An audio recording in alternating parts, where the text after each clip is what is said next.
To wrap it up, how do we bring it all together? You've taken an hour out of your time today. You're all busy individuals. If you don't do something with it, then maybe you've left something on the table, and we don't want that to happen. We want you to do something with the information you're learning today. So with respect to roles and leadership and ownership, first of all, there is no single path to success. You've got to be able to start these conversations early.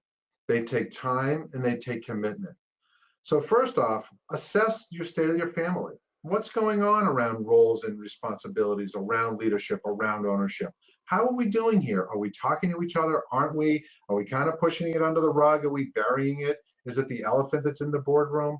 What are we doing around these three key conversations with respect to siblings and the overall family business? So number one, assess your current state.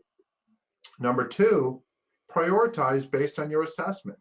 Prioritize the key conversations. Depending on where you are in the evolution of a family business, right now you really may be very much focused on the roles and responsibilities of the incoming generation.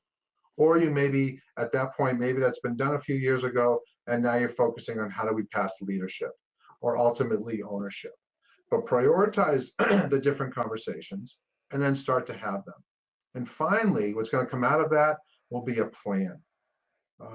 Nicole referred to creating a chart, creating a timeline. We've created Gantt charts for families to really say, hey, listen, by September it's going to be this, by November it's going to be this, by 2020 it's this, by 2021 it's that. Map it out and really build a plan, because it will help you put it on paper, contextualize it, and then hold yourself and your family. You start to hold yourselves accountable as to start to put a plan in place in terms of having these different conversations. You do those things, you'll be golden. Ideally, one of the things that we've found to be helpful is to have somebody to help you facilitate those conversations. And sometimes bringing a third party in kind of reduces the biased opinions, and they can help facilitate a process. That can be a real strong advantage for a family business.